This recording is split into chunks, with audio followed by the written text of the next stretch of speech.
Ma tante paternelle était la femme la plus infâme de toute la famille. Mes grands-parents avaient travaillé dur pour elle élever, payer ses études et lui organiser un mariage, mais elle a rompu tout lien avec eux et a quitté la maison. Ma mère me répétait souvent: quand tu seras grande tu dois être pieuse, surtout ne sois pas comme ta tante paternelle. À l'époque personne n'aurait pu imaginer qu'en grandissant je serais encore plus impitoyable que ma tante. Ainsi est lors des funérailles de grand-père que j'y ai vu pour la première fois tante Lin. À peine était-elle arrivée que les invités du banquet commencèrent à chuchoter. C'est Janet, elle est revenue. Ça fait tellement des années je la croyais morte. Un ton empreint de dégoût, de mépris et de joie maligne, comme si ma tante était une criminelle en fuite qui n'aurait pas dû revenir. Et je connaissais en réalité la raison sous-jacente. Ma tante, elle s'appelait Janet, c'était la plus jeune fille de mes grands-parents, la sœur cadette de mon père. Mais elle avait quitté la maison avant même ma naissance, je ne l'avais donc jamais vue auparavant et l'image que j'y avais d'elle provenait essentiellement des jérémiades amères et incessantes de ma grand-mère jour après jour. À l'époque je me suis donné tant de mal pour elle élever, j'y ai vendu du riz et de la farine pour payer ses études, puis je lui ai arrangé un mariage avec un garçon des plus convenables à des lieux à la ronde. Quelle autre mère aurait été aussi bonne avec elle, et voilà comment cette ingrate m'a accusé de vouloir la vendre puis a disparu sans un mot en menaçant même de rompre tout lien avec moi. Ah, pourquoi ma vie est-elle si amère? J'y ai travaillé comme une bête pour élever une vipère dans mon sein. Si j'y avais su, j'y aurais dû l'étrangler à la naissance ou me faire avorter plutôt que de la mettre au monde. Autrement dit, ma tante avait fui la maison et voulait rompre tout lien avec mes grands-parents, ce qui était absolument scandaleux dans les campagnes de l'époque. Les villageois accordaient une grande importance à la piété filiale et tous considéraient ma tante comme une paria. Ils réconfortaient souvent grand-mère en disant: une enfant ingrate comme elle finira par être frappée par la foudre du ciel. Fais comme si tu n'avais jamais eu cette fille, ne gâche pas ta santé à te mettre en colère. Ma tante disparut pendant 8 longues années, personne ne savait où elle était partie, ce qu'elle faisait, ni même si elle était encore en vie. Ce n'est qu'à la mort soudaine de grand-père terrassé par une attaque cérébrale qu'elle revint enfin une seule fois. Mais personne ne l'a accueillie, ce qui elle attendait était une tempête de violence. Le premier à se précipiter fut mon père qui attrapa ma tante par le col et lui asséna une gifle brutale. Il cria à plein poumon: Janet, tu as rompu avec papa et maintenant tu reviens faire ton hypocrite, tu veux qu'il souffre encore plus dans la mort, dégage, fous le camp, ici tu n'es pas la bienvenue. Ma tante se tint la joue en silence pendant un long moment. Je pensais qu'elle allait pleurer en secret, mais en réalité son expression était très calme, comme si elle avait anticipé ce genre de situation.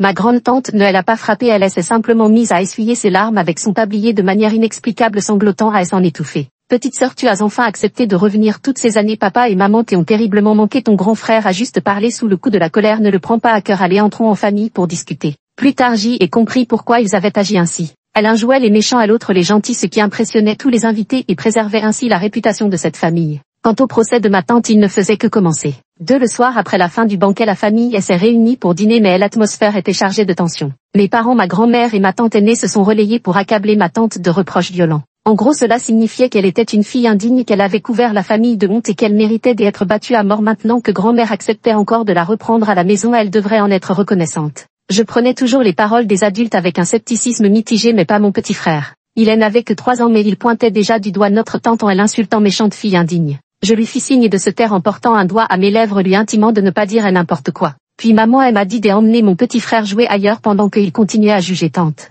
Les villageois n'ont jamais fait dans la dentelle quand ils s'y mettaient, leurs paroles étaient aussi cruelles que possible, un torrent des insultes dégoûtantes déferlant sur tante comme des seaux d'eau sale. C'est à cette époque que j'y ai appris de ma tante aînée un proverbe: les parents ont toujours raison. Suivi de près par: même si tu détestes tes parents, tu ne devrais pas rompre avec eux, sans eux tu ne serais pas là, tu n'as plus de cœur ou quoi. Le ton était très autoritaire et la tante ne répliqua pas. Ce n'est qu'au bout de 2 heures, lorsque tout le monde eut fini de crier et de se défouler, que la tante silencieuse sortit une liasse de billets de son sac et la posa sur la table. Voici ce que j'y ai économisé au fil des années, environ 10 ou 20 000, une partie pour les frais funéraires, une autre pour les besoins quotidiens de maman. Vous disiez que j'y étais coupable, et bien maintenant je me rachète. Les yeux de grand-mère brillèrent, elle saisit les billets et les examina longuement sous la lumière avant que son expression glacée ne commence enfin à se dégeler. Puis j'y ai tenté de demander à ma tante: juste 19 000, pas plus, après toutes ces années à travailler dehors, tu dois bien en avoir un peu plus, ne me cache rien. Ma tante alluma une cigarette, resta silencieuse un moment puis tourna la tête et éclata d'un rire sec. Bien sûr que j'y en ai, et aussi 2 ou 3 000 de dettes à l'extérieur et mon loyer n'est pas payé. Si ma grande sœur et mon deuxième frère ont de l'argent à me prêter, je peux le rembourser tout de suite. À l'avenir, je resterai plus en contact avec vous pour bien vous remercier de votre fraternelle affection.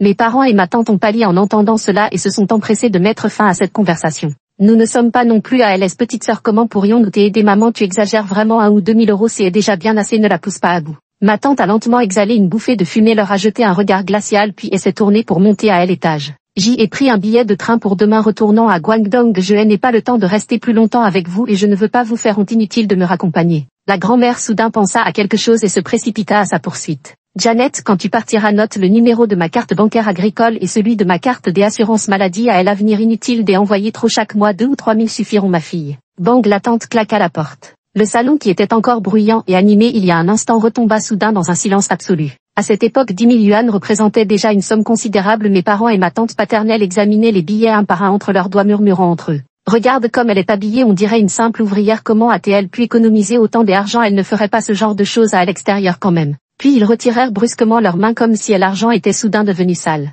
Mais après le départ de ma tante ils se partagèrent l'argent sans le moindre scrupule, remplissant une sacoche jusqu'à ras-bord. C'est assez drôle, 3 personnes, elle est vraiment venue dire au revoir à ma tante quand elle est partie. Je ai aperçu son dos qu'en allant aux toilettes tôt le matin. Il faisait si froid que j'y ai eu pitié, alors j'y ai enfilé mes chaussures et je l'ai poursuivie en courant en criant derrière elle petite tante. Elle portait un sac à dos et marchait lentement sur le chemin boueux du petit matin avant de se retourner. Son regard était empreint d'une légère perplexité. Tu es la fille du deuxième frère, Catherine. Elle me connaissait mais vaguement, j'y ai acquiescé d'un signe de tête et saisi sa main. Je ne savais pas quoi dire dans un tel moment et elle n'étant pas douée pour les effusions, je me suis contentée de prononcer une formule de bon hospice que je venais d'apprendre.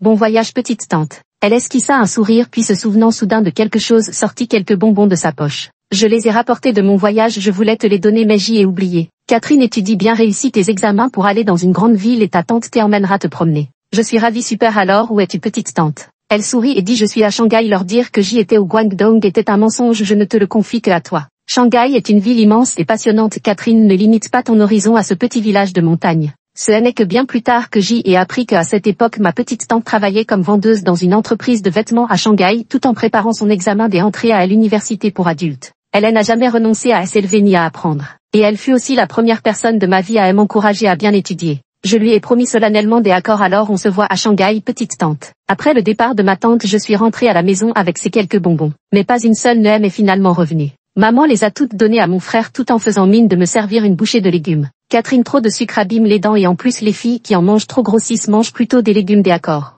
J'y étais un peu contrariée mais en pensant que faire la tête à table me vaudrait une gifle de papa, j'y ai ravalé mes larmes. Maman a appris que je venais de raccompagner tante et comme prévu elle a recommencé à me tester. Comme elle avait fait des innombrables fois en utilisant tante pour me faire la leçon, elle a dit avec un sourire. Catherine, ne trouves-tu pas que ta tante est une personne étrange? Tu ne vas pas faire comme elle et disparaître sans un mot en nous ignorant, n'est-ce pas? Je connaissais déjà la réponse attendue et ai répondu sans expression bien sûr que non. Elle a encore demandé, alors est-ce que tu aimeras ton petit frère plus tard? Est-ce que tu l'aideras à acheter une maison? Est-ce que la dot de mariage sera aussi pour papa et maman? Je n'avais que 8 ans à l'époque, je ne comprenais même pas vraiment ce qu'était une dot et elle osait poser ces questions. Mais bien sûr je n'ai pu que répondre oui. Maman satisfaite a abandonné le sujet et elle m'a caressé la tête. C'est bien maman, ne t'es pas chérie pour rien, surtout ne prends pas exemple sur ta tante, tout le monde se moque d'elle maintenant. Je mangeais sans goûter, jetant des regards furtifs à mon petit frère qui dégustait des bonbons à côté. Des chocolats, des bonbons fondants, des bonbons à la crème, ça devait être délicieux. C'était pourtant ma tante qui me les avait donnés. Je trouve que ma tante n'est pas aussi méprisable qu'ils le prétendent.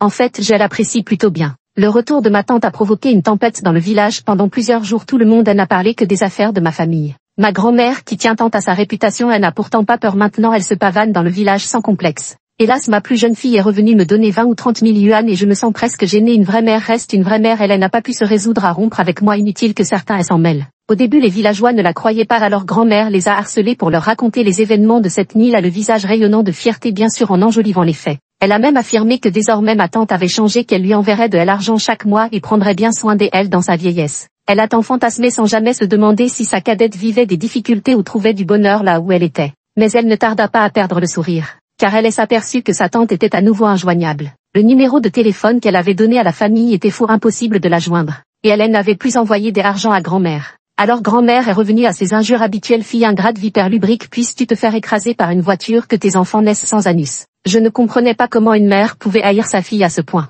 Mais dans les familles malheureuses cela semblait être la norme comme dans la nôtre. Peu à peu j'y ai grandi, atteignant l'âge du passage en collège. À cette époque dans le village il n'était pas courant que les filles aillent à l'école, mais l'éducation obligatoire de 9 ans était une exigence stricte, alors mes parents ne m'ont pas empêché d'y aller. Plus tard j'y ai obtenu des excellents résultats, figurant parmi les meilleurs du comté. Le directeur de l'école a dit que suivre le collège du bourg serait peut-être un gâchis pour moi et a souhaité que j'y aille étudier en ville. Pour cela il est même venu chez moi pas moins de 3 fois. Catherine est un talent rare dans ce village depuis tant d'années, elle est intelligente et perspicace, si vous les parents acceptez de dépenser pour son éducation elle aura certainement un grand avenir. Le directeur de l'école parlait avec une insistance sincère mais mes parents ne comprenaient pas vraiment. Elle avait un diplôme de collège et l'autre de primaire, ils avaient labouré les champs toute leur vie, ils savaient que les études étaient importantes mais ne voyaient pas l'intérêt pour une fille d'étudier. Ma mère causait des haricots d'un air gêné. Monsieur le directeur, vous plaisantez avec moi, une fille elle n'a qu'à faire des études jusqu'au collège pour aller travailler, pourquoi irait-elle si loin en ville? Le directeur est s'emporta, je ne ferai pas ces recommandations pour n'importe qui, mais Catherine est vraiment intelligente, elle comprend tout du premier coup avec un tel esprit, si elle va à l'université plus tard elle gagnera bien plus qu'en travaillant à l'usine. Entendre parler des argents, les visages de mes parents ont enfin montré une légère émotion. Beaucoup plus, c'est combien exactement? Le directeur a levé 5 doigts. Ma nièce a fait l'école normale supérieure, elle enseigne maintenant au lycée numéro 1 de la ville, elle gagne 5 000 par mois sans compter les primes et les allocations supplémentaires. Mes parents ont simultanément retenu leur souffle. À cette époque, les revenus combinés de toute notre famille ne dépassaient pas 2 000 yuan par mois. Le directeur a dit que si je voulais étudier, il pouvait utiliser ses relations pour me faire passer à l'examen à composition libre du lycée N1 de la ville et qu'avec mes capacités cela ne devrait pas poser de problème. Si je obtenais un bon classement, je pourrais même demander une exemption des frais de scolarité. Mes parents se sont laissés convaincre par ces arguments et sont allés discuter avec ma grand-mère dans la nuit même. Je n'ai pas bien dormi de toute la nuit pensant que mon avenir allait peut-être changer à cause de cela. J'y étais à la fois excité et nerveux. Après une attente qui a duré toute la nuit, leur conclusion fut impossible. La raison grand-mère s'y opposait. Ses idées étaient encore plus rétrogrades que celles de papa et maman. Elle était convaincue que le directeur des écoles cherchait simplement à l'embobiner et qu'une fille n'avait de toute façon aucun avenir dans les études. J'y avais cru à tort que ce problème n'était pas insoluble. Puisque c'est grand-mère qui décide de tout à la maison, je n'ai que à redoubler d'efforts pour la convaincre. Jusqu'au jour où je l'ai entendu murmurer dans mon dos. Elle est intelligente, mais Félix, ce garçon ne l'est-il pas davantage? Vous devriez concentrer vos efforts à former Félix pour qu'il gagne plein d'argent plus tard. Quant à Catherine, qu'elle aille travailler après le collège, une usine de confection paie bien quelques milliers par mois, pas besoin de gaspiller de l'argent à lui offrir une bonne éducation. Mon sang est presque glacé dans mes veines. C'était donc là son idée, et mes propres parents avaient accepté. J'y ai pleuré, crié, même supplié à genoux, mais rien n'a fait changer d'avis mes parents. Après cela, je n'osais plus trop regarder le directeur, me sentant indigne de sa bienveillance. Le jour où je me suis inscrite au lycée du bourg, ma détresse atteignit son comble. Car ce même jour, le deuxième de notre classe, dont les résultats étaient pourtant inférieurs aux miens, fut admis au prestigieux lycée municipal. Il me fallut très longtemps pour comprendre, moins doué que moi peut-être, mes fils uniques portés par tout le dévouement familial. Et dès à l'instant où mon frère aîné j'y ai perdu ce privilège. Maman semblait aussi un peu coupable envers moi et elle m'a consolé en disant: ne sois pas trop découragée Catherine, moi aussi j'y ai dû abandonner le collège pour tes oncles et regarde, je m'en sors très bien maintenant. Ta tante aînée était l'enfant le plus âgé de la famille, elle n'a même pas fini à l'école primaire avant d'aller travailler et pourtant elle a fini par épouser un bon mari et avoir plusieurs enfants. Non. Alors finit toujours par briller. Maman est sûre que tu peux surmonter toutes les difficultés, tu seras toujours la meilleure. J'y avais déjà 12 ans à l'époque et elle continuait à me traiter comme un enfant. Renoncer à l'éducation pour les frères de la famille, est-ce vraiment leur médaille? Non contents de la porter eux-mêmes, ils veulent encore me la coller de force sur la tête. Mais je ne veux vraiment pas de cette vie-là. Le collège où j'y étudiais était le meilleur de la ville, mais le niveau des élèves restait inégal et globalement plutôt médiocre. C'est comme ça, on n'y peut rien. À l'époque, ceux qui escaladaient le mur pour aller sur Internet, qui avaient des rendez-vous galants dans les bosquets, qui se bagarraient ou même commettaient des délits, pullulaient littéralement. Sur les 4 ventilateurs de la salle de classe, 3 étaient en panne et on tardait à les réparer. À l'été, la chaleur était insupportable, le dortoir était bondé avec 8 personnes entassées, on manquait de place, ne serait-ce que pour se retourner. Je me demandais parfois si je n'étais pas trop pessimiste, trop absorbé par le regret et la douleur d'avoir raté le lycée N1 de la ville au point d'en perdre toute motivation pour avancer. Jusqu'au jour où dans ma torpeur les paroles de ma tante me revinrent soudain à l'esprit. Étudie bien, un jour tu iras dans une grande ville et je t'emmènerai m'amuser.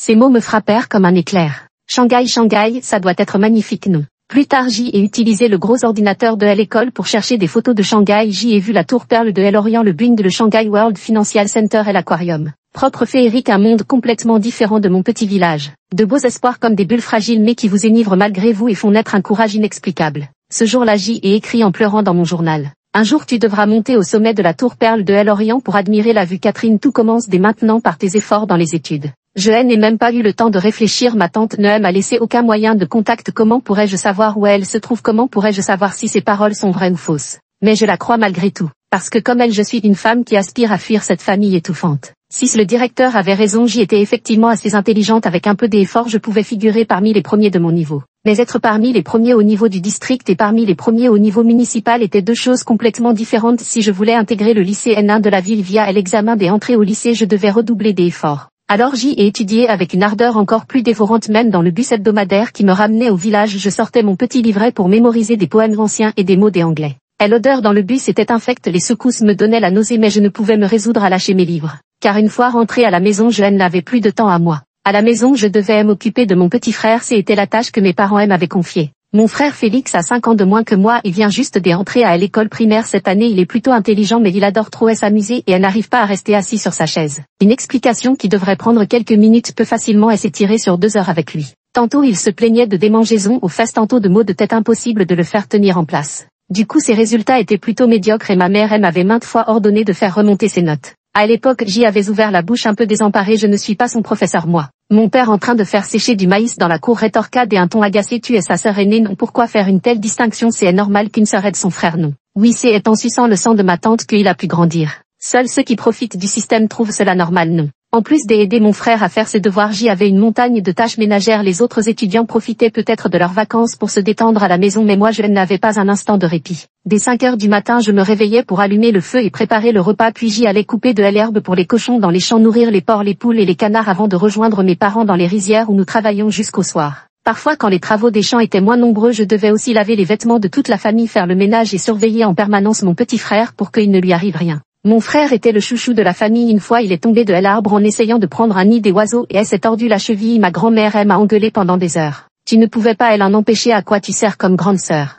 J'y étais en train de laver le linge, puis à ce moment-là comment aurais-je pu avoir le temps? Mais je ne me suis pas justifiée, depuis toute petite je savais qu'il ne fallait jamais s'opposer à grand-mère. Je ne faisais qu'envier de plus en plus ma tante si loin de chez nous. Est-ce parce qu'elle aussi avait fini par ne plus supporter tout ce qui se passait chez elle qu'elle était partie et maintenant loin de sa terre natale se sent elle libre et heureuse? Je n'en savais rien, mais je commençais à comprendre son choix. Peut-être n'était-elle pas la méchante que tout le monde dépeignait. Durant les 3 années de collège mes résultats scolaires ont toujours été excellents. Mon professeur principal à l'époque plaçait en moi de grands espoirs, il disait que le bourg obtenait chaque année quelques places au lycée numéro 1 de la ville et que si je passais normalement à l'examen des entrées au lycée je n'aurais aucun problème. Pendant les vacances des hivers précédents à l'examen j'y ai annoncé cette nouvelle à mes parents espérant qu'ils continueraient à soutenir mes études. Mais mon père alluma une cigarette roulée à la main et tira dessus à petits coups tandis que ma mère tête baissée tricotait en silence. Après un long silence ma mère finit par dire Catherine, c'est à ta grand-mère de décider, nous n'avons pas d'opinion. Alors comme 3 ans auparavant je me retrouvais à traîner derrière ma grand-mère implorant sans dignité qu'elle cède. Peut-être était-ce à cause de son âge ou parce qu'elle devenait plus sensible, mais elle finit par faire un geste de la main et dit fais comme tu veux.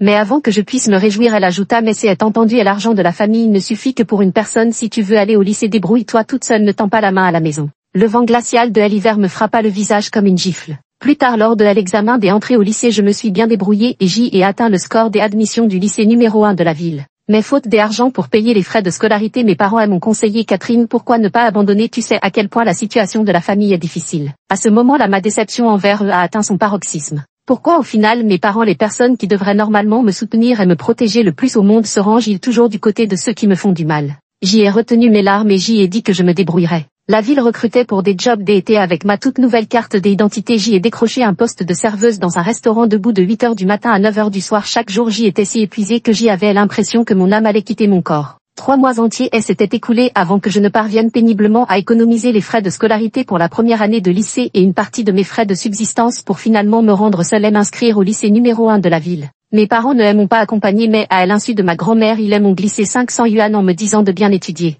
Je n'ai pas refusé, mais au moment de les accepter je n'ai ressenti ni l'émotion ni la joie que j'y aurais pu imaginer. Peut-être avais-je déjà dépassé l'âge où on a besoin de l'amour paternel ou maternel. En première année de lycée j'y ai vécu très chichement, les prix en ville étaient bien plus élevés qu'au bourg. Pour économiser je prenais les pains vapeur et la bouillie les moins chers à la cantine, buvais la soupe de légumes gratuite et quand la faim m'empêchait de dormir la nuit je me levais en cachette pour avaler de l'eau froide. Je me disais que peu importe ce que c'était pourvu que ça calme la faim. Aujourd'hui quand j'y repense c'était vraiment une période de grande misère. Mais au fond de moi il restait un espoir car je pouvais encore étudier. Il suffisait de saisir cette chance d'apprendre pour changer mon destin. Pourtant la réalité m'a asséné un nouveau coup. 8 lors du premier examen mensuel je n'ai obtenu qu'une moyenne médiocre. À l'époque sur les 1000 élèves de notre niveau je me classais autour de la 300e place. Au deuxième semestre de la première année de lycée nous devions être répartis en classes spécialisées. Si je maintenais ce classement je serais inévitablement envoyé dans une classe ordinaire. Pour moi qui avais été une élève brillante ce fut un coup dur. Je sombrais à nouveau dans la confusion et comme tant de filles de mon âge me plongeais dans la lecture de romans et magazines en dehors des cours. Seules ces histoires romantiques et merveilleuses pouvaient me soustraire temporairement à la douleur de la réalité. Ce qui m'a permis de retrouver une direction fut un article publié dans un magazine pour adolescentes. L'article racontait l'histoire d'une fille issue d'une famille malheureuse qui avait obtenu un diplôme universitaire prestigieux 211 en passant à l'examen des admissions pour adultes. Je restai longtemps immobile, le regard fixé sur le nom de l'auteur, incapable de retrouver mon calme. Janet, ma petite tante. 9J ai lu attentivement cet article et découvert de nombreux aspects méconnus du passé de ma tante. Il s'avère qu'à l'époque ses résultats étaient encore meilleurs que les miens. Elle était première au concours des entrées au lycée de tout le district. Mais elle n'a pas eu ma chance. Après l'examen mes grands-parents l'ont enfermée de force à la maison, coupée du monde extérieur, lui faisant ainsi rater son entrée au lycée. Ses grands-parents lui ont trouvé un prétendant alors qu'elle n'avait que 16 ans. Ce n'était pas un homme de qualité mais un infirme cérébral incapable de subvenir à ses propres besoins. Simplement parce que sa famille pouvait payer la dot, ses grands-parents étaient prêts à la vendre. Plus tard, elle a dû déployer des efforts considérables pour s'échapper tout en travaillant pour subvenir à ses besoins. Elle a obtenu un diplôme des études secondaires professionnelles en autodidacte avec seulement son niveau collège puis a poursuivi jusqu'au bac 2 pour finalement décrocher un diplôme universitaire prestigieux classé 211.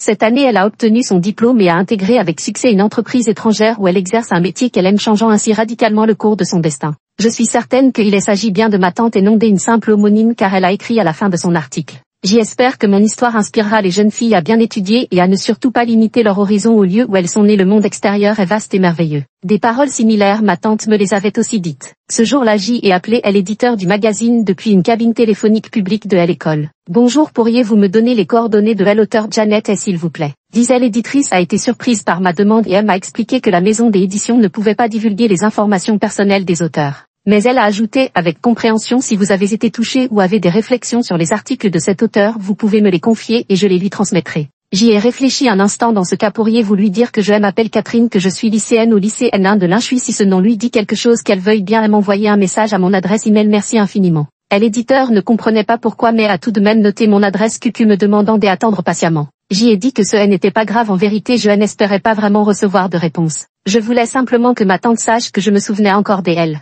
Et que je lui étais reconnaissante. À ma grande surprise, 3 jours plus tard pendant le cours d'informatique, J ai effectivement reçu un nouveau mail. Ce qui m'a encore plus excité, c'est le contenu de le mail. Chère Catherine, je suis si heureuse d'avoir de tes nouvelles et je n'arrive pas à croire que tu sois déjà au lycée. Comme le temps passe vite, comment vas-tu ces derniers temps? As-tu des soucis ou des difficultés dans ta vie ou tes études? N'hésite pas à me contacter, voici mon numéro de portable XXXX. Ma tante ne m'avait pas oublié et en plus elle voulait rester en contact avec moi. J'y ai rapidement composé le numéro depuis une cabine téléphonique publique. Ce numéro était bien le bon et à l'autre bout du fil une voix familière et douce répondit: allô, c'est Catherine. Je répondis par un oui étouffé, la gorge étrangement serrée. Tante, cela fait déjà 8 longues années. 11. Je me suis appuyé contre la cabine téléphonique et ai longuement discuté avec ma tante, lui racontant dans les grandes lignes tout ce qui s'était passé ces dernières années. Elle disait que tout allait bien pour elle mais elle s'est montrée assez indignée par ce qui m'était arrivé. Tu dis que ta famille ne te donne pas d'argent pour les frais de scolarité et la vie quotidienne. Sa voix était chargée de colère. Après toutes ces années, ils sont toujours aussi minables. J'y ai souri amèrement. Ce n'est pas grave, je n'ai plus compté sur eux depuis longtemps. Je suis juste très inquiète pour mes résultats, ni bons ni mauvais, et je ne sais pas comment étudier. Parfois je suis vraiment déçue de moi-même. Ne sois pas triste, Catherine, me réconforta doucement ma tante. Sais-tu pourquoi tes résultats aux examens de rentrée sont moins bons que ceux des autres élèves? Ce n'est pas parce que tu ne travailles pas assez mais parce que les ressources éducatives des zones rurales sont naturellement inférieures à celles des villes. Tu pars avec un désavantage dès le départ. De plus, beaucoup des élèves urbains prenaient des cours de rattrapage pendant les vacances d'été alors que toi tu travaillais pour gagner tes frais de scolarité. Avoir le classement que tu as aujourd'hui est déjà très bien. Les études ne sont pas une course de vitesse mais une ascension en montagne. Ce qui compte c'est la persévérance sur le long terme, tu comprends. Ces paroles semblaient avoir le pouvoir de guérir l'âme. Je sentais une blessure béante dans mon cœur peu à peu comblée par de la ouate. En vérité, quand on est accablé par la souffrance et l'impuissance, ce dont on a le plus besoin n'est-ce pas juste une parole de compréhension et de soutien. Je suis simplement restée trop longtemps seule. J'y essuyé le coin humide de mes yeux et hoché la tête avec sérieux. Je comprends, merci tante. Sois tranquille, je vais étudier sérieusement tout comme toi autrefois. Elle sourit, ta tante est persuadée que tu y arriveras. Par la suite, j'y ai souvent gardé contact avec ma tante. Elle ne s'est jamais lassée de moi et elle m'a fréquemment apporté son aide. Pas seulement en parole mais aussi matériellement. Le jour de mon anniversaire, j'y ai reçu un colis envoyé par ma tante. Le paquet n'était pas gros mais son contenu était précieux. Une grande boîte de mine de crayons et un magnifique carnet. Une enveloppe bien remplie contenant une lettre manuscrite de sa part et pas moins de 2000 yuan en espèces. Un téléphone portable Hello Kitty à clapet avec une carte SIM intacte et un chargeur. En sentant leur poids dans mes mains, mon cœur fut profondément ému. Ma tante semblait craindre que je n'accepte pas et avait pris soin d'expliquer en détail dans sa lettre. Kathleen, garde bien toutes ces choses, ne refuse pas, tu pourras me les rendre plus tard mais si tu ne les acceptes pas je considérerai que tu ne reconnais plus ta tante. Les fournitures scolaires sont là pour t'encourager à bien étudier et l'argent liquide pour soulager tes difficultés matérielles et le téléphone pour rester en contact à long terme à l'avenir pour tout ce dont tu pourrais avoir besoin et n'hésite pas à faire appel à mon aide sans aucune gêne. Ta tante n'a pas d'autres attentes ou exigences envers toi si ce n'est que tu persévères dans tes études bien que les études ne soient pas l'unique voie de réussite, elle reste notre meilleure chance. Courage, j'y attends de bonnes nouvelles de ta part. Je croyais fermement en ces paroles, ce n'était pas une simple formule de motivation mais le fruit de son expérience acquise au fil des années de dur labeur. J'y ai écrit une longue lettre de remerciement lui promettant: je ferai tout mon possible et je n'abandonnerai jamais. Avec l'aide de ma tante, ma vie scolaire est devenue beaucoup plus confortable. Bien qu'on soit loin de la richesse, j'y avais au moins atteint le niveau d'une étudiante normale. Je pouvais me permettre de commander de la viande, des œufs et du lait à la cantine, chaque repas me rassasiait et cette sensation de faim profonde a finalement commencé à s'estomper. Mon corps est devenu plus fort et plus vigoureux sans que je m'en rende compte. Je me souviens qu'il y avait une ligne de mesure pour le saut en longueur sur le terrain de sport. Avant je ne pouvais sauter qu'un mètre 50 mais maintenant je saute facilement 1,70 m. Je ne sais pas si c'est parce que j'y ai grandi ou que je suis devenue plus forte ou peut-être un peu des deux. Ce qui m'a encore plus surprise c'est qu'avec l'amélioration de ma condition physique mon énergie et mon moral sont aussi revenus. En classe je n'avais plus cette sensation de vertige, au contraire mon esprit était clair, mes pensées vives et j'y étais dans le meilleur état depuis le début du trimestre. À chaque petit test en classe et aux examens hebdomadaires je pouvais constater mes légers progrès. Même s'il ne s'agissait peut-être que de quelques points ou de quelques places accumulées jour après jour, cela finissait par provoquer un changement qualitatif comme l'eau qui finit par percer la pierre. Finalement à la fin du premier semestre de la première année du lycée mon classement était monté à la 207e place de toute l'année. Selon les critères de sélection mentionnés par le professeur principal, ceux qui se classeraient dans les 200 premiers au semestre suivant pourraient intégrer la classe des élites. Je ne suis plus très loin de mon objectif. Mais maintenant un autre problème se pose à moi, choisir entre les lettres ou les sciences. À cette époque il y avait une théorie populaire à l'école, les lettres convenaient aux filles, les sciences aux garçons. La raison invoquée était que les garçons étaient rationnels avec une forte pensée logique tandis que les filles étaient plus sensibles avec une pensée logique plus faible, ce qui les destinait à des orientations professionnelles différentes. Plusieurs filles qui avaient des excellents résultats ont choisi de s'orienter vers les sciences humaines. J'y en ai aussi discuté avec ma tante qui a émis un petit bruit de dédain en entendant cela. Ce n'est vraiment pas un problème, les spécialités ne sont pas conçues en fonction du sexe. Tu connais Marie Curie, elle a bien remporté le prix Nobel de physique. Tu as déjà entendu parler des programmeurs, le tout premier programmeur au monde était une femme et ta tante est aussi programmeuse aujourd'hui. Alors ne prête pas attention à ces bêtises, apprends simplement ce que tu aimes. Mais si on considère les perspectives des emplois, je te conseille quand même de te tourner vers les sciences, au moins tu ne mourras pas de faim. Ma tante m'a expliqué par sa propre expérience que les sciences offraient effectivement plus de débouchés dans la société. Ajoutez à cela mon goût prononcé pour l'argent, j'y ai docilement suivi son conseil et concentré mes efforts sur la physique, la chimie et la biologie. Après tout, pour les pauvres ce genre de choix de vie ne tolère aucune erreur, alors je m'en remets totalement au conseil.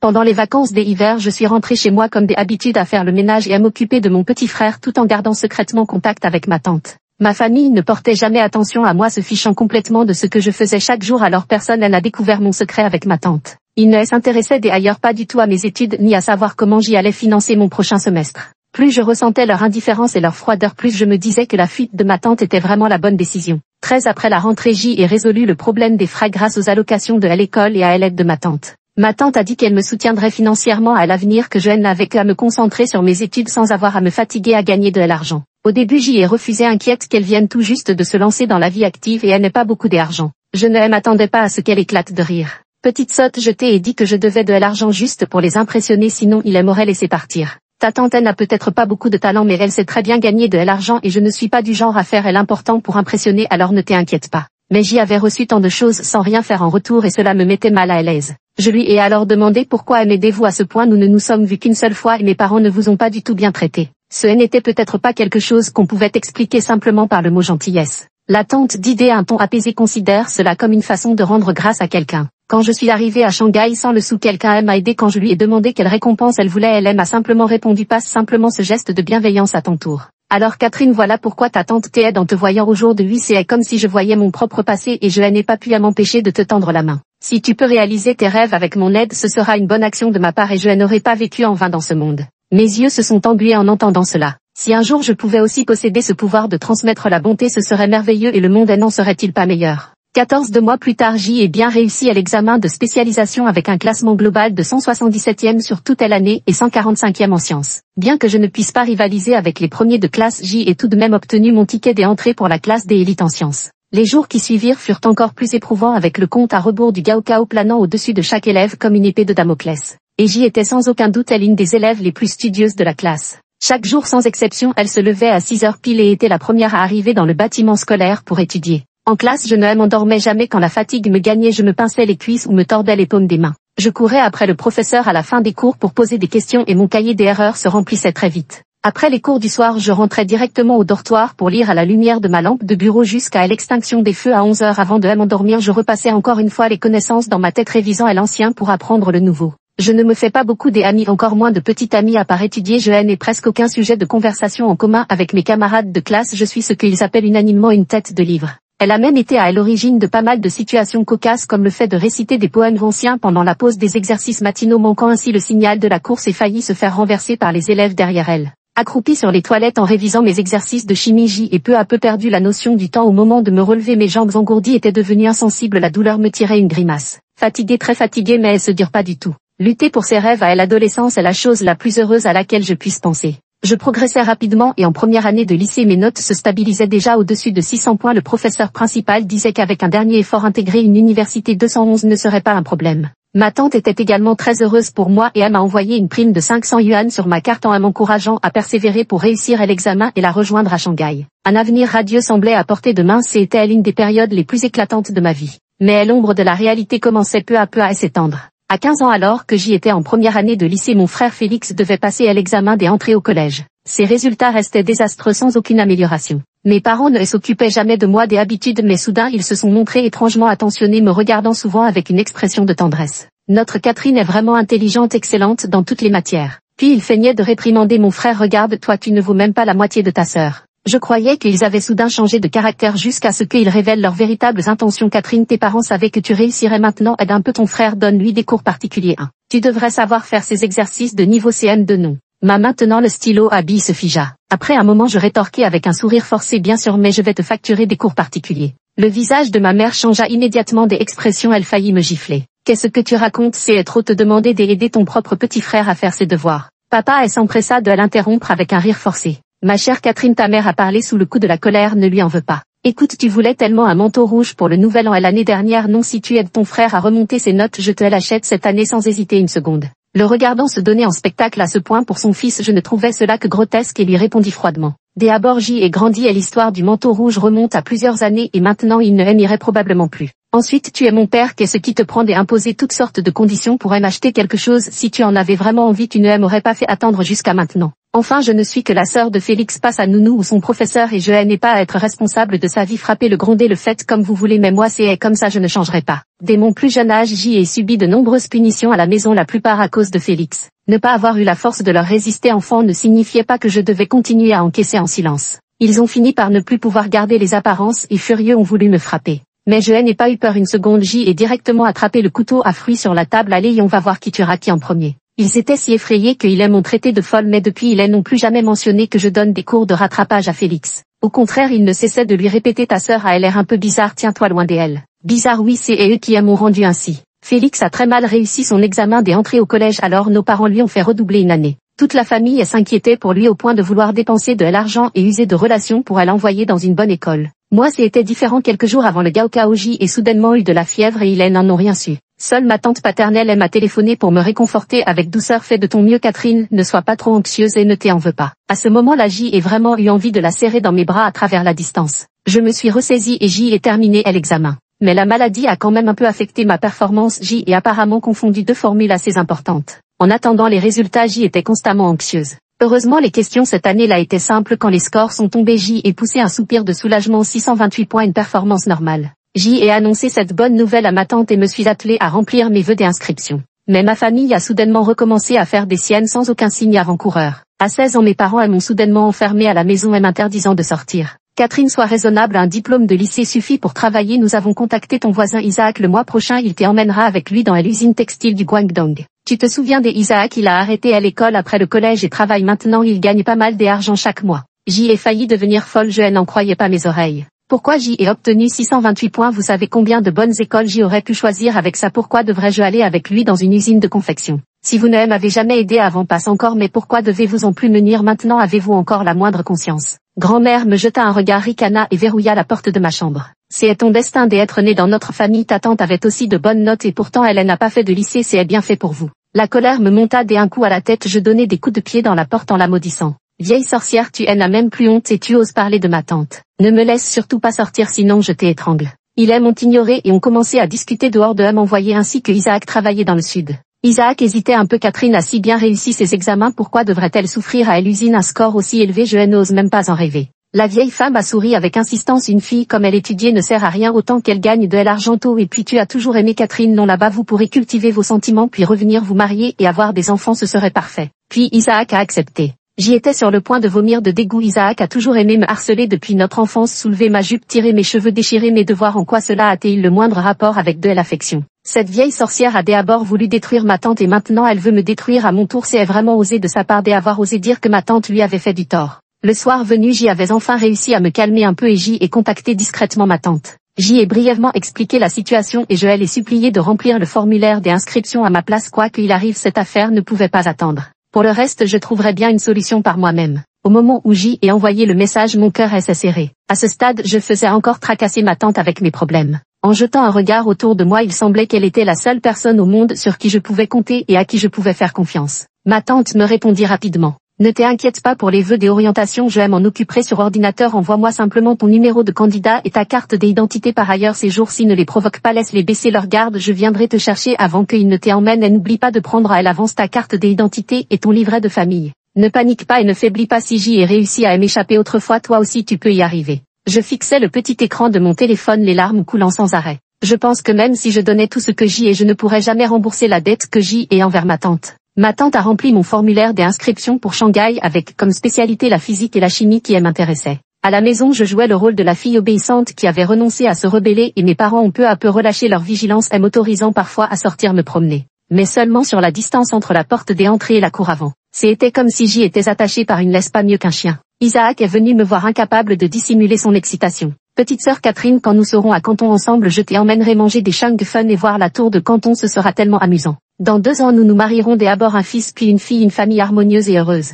Mes ongles s'enfoncèrent dans mes paumes, je luttais pour retenir l'envie de lui envoyer un coup de poing. Harmonieuse et heureuse, il s'est vraiment rêvé. Le jour du départ approchait à grands pas et chacun arborait un visage radieux. Je devenais de plus en plus anxieuse, relisant 800 fois par jour les messages de ma tante avant de pouvoir m'endormir. Je t'attendrai devant la porte à 5 heures du matin le 15, apporte ta carte d'identité, ton livret de famille et tes affaires personnelles en cachette, surtout ne te fais pas repérer, puis je t'emmènerai à Shanghai. Je savais que c'était ma seule chance qui ne se représenterait pas. 17 tôt le matin du 15 août, je me suis réveillée bien avant l'aube. Même en été, le ciel n'était que à peine éclairé à cette heure. Je me suis levée doucement du lit puis descendue à l'escalier, faisant attention à chaque pas. Ces quelques mètres entre la chambre et la porte d'entrée semblaient soudain interminables, comme un voyage vers l'Occident pour chercher les écritures bouddhiques. Heureusement, personne ne m'avait remarqué. Retenant mon souffle, j'y ai poussé lentement la porte d'entrée et aperçu sur le bord de la route une silhouette à la fois familière et étrangère. Elle conduisait une moto, un casque sur la tête qui masquait son visage, mais je l'ai reconnue immédiatement, c'était Antelin. Je retenais les battements précipités de mon cœur sur le point de m'approcher quand une voix stridente a retenti derrière moi. Catherine, où crois-tu pouvoir t'enfuir? Cette vieille sorcière debout si tôt au jour de vie. Sa main desséchée serrait mon poignet avec une force terrible tout en hurlant à elle, aide, cette maudite gamine veut s'enfuir. Mon cœur faillit s'arrêter de peur et je lui donnai aussitôt un violent coup de pied. Puis je me précipitai vers ma tante et sautai sur le siège arrière de sa moto. Tante, allons-y. La vieille femme gémissait encore par terre lorsque le moteur a vrombé 2 fois, nous emportant vers l'horizon. Le village était encore plongé dans le calme, une lueur orangée commençant à poindre à l'horizon, illuminant les montagnes bleutées. Elle éclairait aussi le visage souriant de ma tante. Je serrais sa taille contre moi, sentant le vent me fouetter le visage et entre mes rires des larmes ont coulé. Je n'ai jamais été aussi libérée de ma vie. Tati, je ne savais pas que tu savais conduire une moto, tu es vraiment incroyable. Tu es vraiment venue me sauver, Tati, j'y avais si peur à la maison. Sniff. Elle haussa les sourcils, les yeux plissés par un sourire. Bien sûr, ta Tati peut tout faire, je tiens toujours mes promesses. Nous n'osâmes pas tarder, rendîmes la moto au village, prîmes un bus jusqu'à la ville et montâmes dans un vol pour Shanghai avant la nuit. Ce n'est qu'au moment où mon corps s'éloigna du sol que je me sentis enfin en sécurité. À des milliers de mètres d'altitude, ces gens qui avaient cru pouvoir me contrôler ne pourraient plus jamais me rattraper. Dès lors, comme ma tante, je devins l'oiseau le plus libre qui soit en ce monde. 18 ans, ma tante m'a emmené dans son appartement à Shanghai. C'était un appartement ni trop grand ni trop petit, mais rangé avec soin et d'une propreté impeccable, très chaleureux. Elle avait préparé à l'avance tous les articles de toilette et les ustensiles dont j'y avais besoin et elle m'a directement installé chez elle. Cette nuit-là, j'y ai rarement aussi bien dormi sans refaire ce cauchemar où mes parents me chassaient pour aller travailler à Canton, puis où j'y épousais Isaac et avait des enfants avec lui. Allongée à côté de moi se trouvait ma tante, la personne qui m'a toujours le mieux traité au monde. Ma tante avait pris quelques jours de congé pour me faire visiter les environs. Notre première destination fut la tour de la Perle de l'Orient. Lorsque nous sommes montés au dernier étage et que j'y ai contemplé le paysage depuis la plateforme des observations, j'y ai soudain repensé aux vœux que j'y avais formulés à l'âge de 13 ans. Un flot d'émotions m'envahit soudain. Catherine, tu as réussi, tu n'as pas trahi toutes ces années d'amertume et de sueur. Tu as même rencontré une bienfaitrice dans ta vie, elle s'appelle Janet, c'est ta propre chair et ton sang. 19 La tante était très occupée par son travail dans l'entreprise et repartit bientôt au bureau. Elle est maintenant une employée de bureau typique en ville, portant son sac à dos tôt le matin et rentrant tard le soir. Bien qu'occupée, elle est financièrement indépendante et très épanouie. Quant à moi, j'y ai reçu une lettre d'admission du département de physique de l'université, puis j'y ai trouvé un emploi dans un café à proximité. J'y avais promis à ma tante que je ne dépenserais plus un seul centime d'elle à l'université car elle m'avait déjà assez aidé. Elle n'a pas refusé, elle a juste caressé ma tête en disant ta tante c'est que tu as de la fierté mais quoi qu'il arrive elle n'oublie pas que je suis ton soutien. Après avoir reçu mon salaire j'ai utilisé une partie pour acheter un collier en cristal à ma tante lui exprimant ainsi ma gratitude avec solennité à la fin de me reprocher cette dépense inutile mais au moment de le porter elle n'a pu s'empêcher de discrètement essuyer une larme. Catherine tu es une bonne enfant ta tante n'a jamais regretté de t'avoir aidé. Je l'ai enlacée en souriant bien sûr toi aussi tu es une merveilleuse tante pour moi. Pendant mes 4 années des universités j'ai bénéficié de prêts étudiants et de bourses ce qui a allégé considérablement la pression financière. Pendant les vacances des hivers et des étés je faisais soit des petits boulots soit des stages avec de bons résultats scolaires. Mon CV était plutôt impressionnant en dernière année. Mon tuteur m'a recommandé pour un poste dans un institut de recherche et l'ambiance y était simple sans relations interpersonnelles compliquées ce qui me convenait parfaitement. Tout s'est déroulé avec une facilité presque onirique grâce aux conseils et à l'orientation de ma tante dans tous les domaines. Elle était suivant mon diplôme j'y ai invité ma tante à un grand dîner puis nous avons discuté toute la nuit. Après avoir bu un peu de vin rouge légèrement ivre je lui ai posé une question qui me brûlait les lèvres. Petite tante dis-moi comment as-tu réussi à tenir le coup quand tu t'es lancée seule à Shanghai? Passer du statut de jeune ouvrière provinciale sans le sou à ce que tu es aujourd'hui les difficultés ont dû être inimaginables. Elle poussa un léger soupir des rides tendres se formant au coin de ses yeux parce que ta petite tante avait de l'espoir dans le cœur et puis j'y ai aussi rencontré beaucoup de gens bienveillants. À l'époque où j'y étais le plus démuni ce sont des inconnus qui m'ont aidé à m'en sortir une dame que je ne connaissais pas m'a trouvé un travail le patron d'un restaurant Sichuan m'a offert un repas. Plus tard j'y ai travaillé tout en préparant mon diplôme universitaire en autodidacte à l'époque ma colocataire marchait souvent sur la pointe des pieds pour ne pas me déranger et me laissait toujours une lumière allumée. Le conseiller universitaire était aussi très gentil il m'a aidé à obtenir de nombreuses bourses je lui en suis encore reconnaissante aujourd'hui. Et toi aussi Catherine la main chaleureuse de ma tante s'est posée doucement sur mon épaule tu te souviens de l'année où je suis retournée au pays natal tu étais la seule petite nièce à m'avoir accompagnée un bout de chemin à ce moment-là je me suis dit vraiment même un bambou tordu peut produire une bonne pousse mon frère aîné est un tel bon à rien et pourtant il a engendré une fille aussi adorable que toi. Depuis ce jour j'y ai su que tu étais une enfant exceptionnelle et que tu aurais un bel avenir. Je me suis penchée vers elle et nous nous sommes blottis l'une contre l'autre. Toi aussi petite tante depuis que tu m'as donné ces bonbons j'y ai su que tu n'étais pas la méchante personne qu'il disait. Tu as simplement choisi la vie que tu voulais et en plus tu m'as sauvé. Ces dernières années j'y ai rarement repensé à ma famille d'origine et à ce petit village arriéré et ignorant. Mais chaque fois que ces souvenirs me reviennent par inadvertance mon cœur est empli d'une amertume profonde.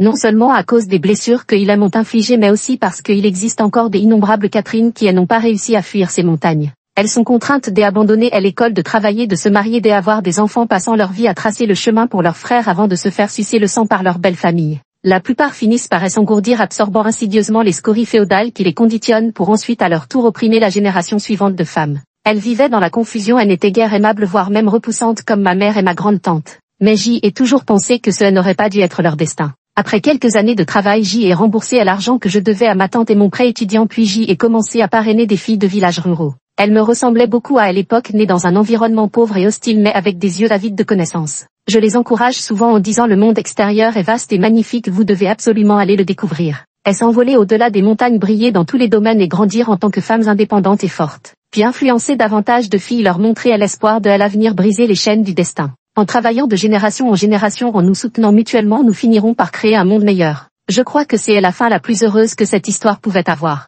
Postface ma tante resta longtemps le visage caché dans les mains sans prononcer un mot. C'est aussi à cause d'un hasard. Un parent venu se soigner à Shanghai m'a aperçu par inadvertance a discrètement noté mon adresse et mon lieu de travail puis est retourné leur rapporter tout cela. Plus tard mes parents biologiques couverts de poussière m'ont attendu à l'entrée de mon lieu de travail pleurant et criant pour que je rentre avec eux. Je les ai emmenés dans un café à proximité leur disant de vider leur sac. Durant la conversation j'y ai appris avec satisfaction qu'ils n'avaient pas du tout bien vécu ces dernières années. D'abord après mon départ Isaac leur a reproché d'avoir rompu leur accord et les a violemment battus laissant mon père biologique alité pendant plusieurs jours. Puis toute la ville sut que la famille Rong avait donné naissance à 2 filles ingrates et les railleries les firent baisser la tête. Quelques années plus tard grand-mère mourut avant sa mort son caractère était devenu étrangement capricieux et violemment le chaos dans la maison. Mon frère cadet n'était pas non plus un enfant facile après être allé étudier en ville il avait pris de mauvaises habitudes escalader les murs pour sécher les cours fumés se battre devenant l'élève problématique le plus connu de toute l'école. En y regardant de plus près dans toute la famille seule ma tante et moi nous en sortions à peu près bien. Je me suis bien débrouillée à l'institut de recherche et j'y ai obtenu une bourse d'études à l'étranger. Ma tante a également gravi les échelons dans son entreprise possédant désormais voiture et maison avec chat et chien à ses côtés ce qui en fait une personne accomplie au sens conventionnel du terme. Malheureusement nous sommes toutes deux des filles ingrates incapables de faire la moindre concession à la famille Rong. Après avoir écouté les lamentations et les repentirs de mes parents biologiques je leur ai balancé une carte bancaire en leur disant de la dépenser puis je suis partie sans me retourner. Ils ne m'ont plus jamais retrouvée ensuite car j'y avais quitté le pays. Pire encore, ils découvriraient que cette carte ne contient que 2 $. Puisqu'ils sont venus de si loin, je pourrais au moins leur offrir une sucette. Je savais parfaitement quel qualificatif cela m'attirerait, cœur de pierre, égoïste, insensible, cruel. Mais allais-je le regretter pas le moins du monde. J'y ai lu cette phrase sur internet: la nostalgie est l'odyssée des hommes tandis que la fuite est l'épopée gravée dans le corps des femmes. Le vent de notre terre natale ne nous porte pas, alors nous avons fait pousser nos propres ailes main dans la main pour nous envoler au loin. C'est notre hymne à nous. C'est aussi à l'épopée que nous écrivons nous-mêmes. Fin.